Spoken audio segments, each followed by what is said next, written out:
बिस्मिल्लाहिर्रहमानिर्रहीम। दोस्तों, इस वीडियो के अंदर हम डिस्कस करेंगे बैंक अल-फलाह के पर्सनल लोन के बारे में। दोस्तों, अगर आप ज़ाती ज़रूरियात के लिए कर्ज़ा हासिल करना चाहते हैं पाकिस्तान में रहते हुए, तो बैंक अल-फलाह आपको पर्सनल लोन ऑफ़र करता है।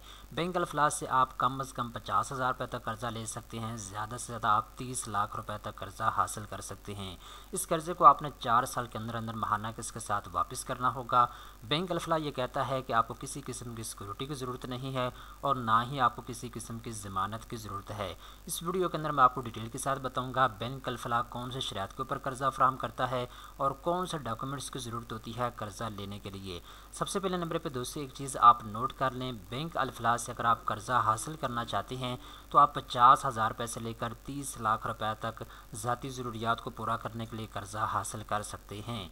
दोस्तों, यहाँ पे एक चीज़ आप नोट कर लीजिएगा, जितना भी कर्ज़ा आप लेंगे आपने 1 साल की बर के साथ 16% तक जो है इनको मार्का पे करना है, सूद पे करना है। ठीक है, जितना भी कर्ज़ा आप लेंगे, चाहे आप 5 लाख लें, चाहे आप 15 लाख लें, चाहे आप 20 लाख लें, जितना भी कर्ज़ा लेंगे आपने जो है सूद इसके ऊपर पे करना होगा। अगर आप फ़र्ज़ करें 1 लाख रुपया कर्ज़ा लेते हैं तो इनके मुताबिक 16,000 रुपया जो है आपको 1 लाख रुपये के ऊपर सूद जो है फ्राहम करना होगा। ठीक है, तो इसके बाद अगर आप फॉर एग्ज़ाम्पल 5 लाख या 10 लाख कर्ज़ा लेते हैं तो अगर कीबर को भी इसमें शामिल करें तो फिर 16,000 रुपये से ज़्यादा भी आपका सूद जो है वो बन जाएगा।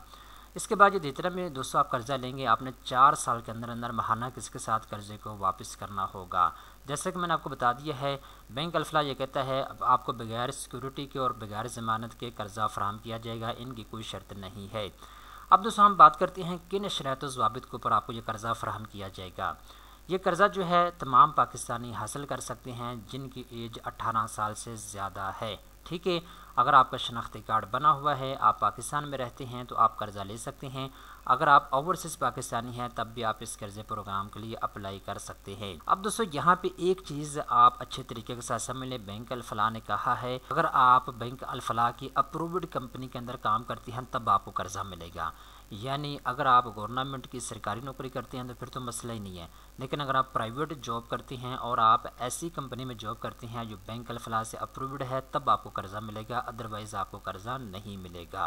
इसके बाद दोस्तों अगर आपका ताल्लुक तनख्वाहदार तबके से है तब भी आप कर्ज़ा ले सकते हैं। अगर आप सेल्फ एम्प्लॉयड बिजनेसमैन हैं तब भी आप कर्ज़े के लिए अप्लाई कर सकते हैं। ठीक है, इसमें दोस्तों जो हाउसवाइफ हैं वो भी कर्ज़ा ले सकती हैं। इसके अलावा जो रिटेल बेस पे काम करने लोग हैं वो भी कर्ज़ा ले सकते हैं। ठीक है, तो ये यहाँ पे इन्होंने तफसील के साथ इसके बारे में बताया हुआ है। ठीक है, अब दोस्तों यहाँ पे एक चीज़ अपने ज़हन में रखें, दोस्तों अगर आपका ताल्लुक तनख्वाहदार तबके से है तो आपकी कम से कम एज 21 साल होनी चाहिए और ज़्यादा से ज़्यादा आपकी एज 60 साल तक होनी चाहिए कर्ज़ा लेने के लिए। ठीक है, अगर आपका ताल्लुक बिजनेसमैन तबके से है या सेल्फ एम्प्लॉयड तबके से है तो फिर आपकी कम से कम एज 21 साल होनी चाहिए, ज़्यादा से ज़्यादा आपकी एज जो है 65 साल तक होनी चाहिए।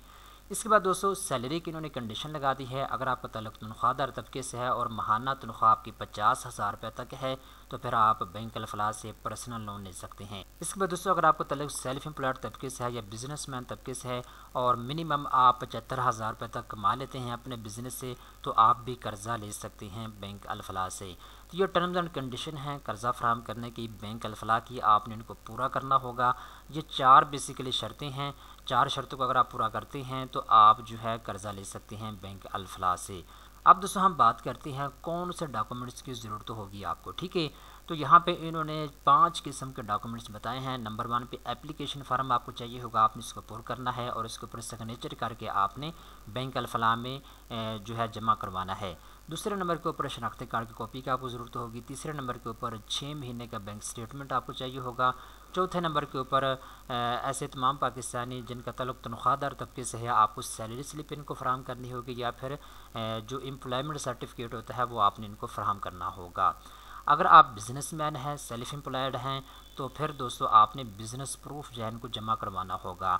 अगर आपका बिज़नेस जो है वो FBR में रजिस्टर्ड है, अगर आपका NTN बना हुआ है तो उसकी डिटेल आपको चाहिए होगी और इसके अलावा टैक्स रिटर्न डिटेल जो आप FBR को टैक्स जमा करवाते हैं उसकी डिटेल आपको चाहिए होगी। ठीक है, तो ये वो तमाम तर तफसीलात हैं जो बैंक अल-फलाह की जानिब से बताई गई। दोस्तों उम्मीद करता हूँ सारी तफसीलात आपको समझ आ चुकी होगी। अगर आप बैंक अल-फलाह से लोन के मुताल्लिक इन्फॉर्मेशन लेना चाहते हैं तो यहाँ पे व्हाट्सअप नंबर इनका दिया हुआ है, आप व्हाट्सएप के ऊपर भी इनसे पूछ सकते हैं। और इसके अलावा चैट का ऑप्शन भी आपको दिया गया है, आप चैट के ज़रिए भी इनसे मालूमात घर बैठे ले सकते हैं। अगर आप लोन के लिए अप्लाई करना चाहते हैं तो आप अपने करीबी किसी भी बैंक अल-फलाह की ब्रांच में जाकर दरख्वास्त दे सकते हैं। दोस्तों उम्मीद करता हूँ ये वीडियो आपको पसंद आई होगी। इस तरह की मज़ीद अच्छी मालूमात हासिल करने के लिए चैनल को सब्सक्राइब कर लें।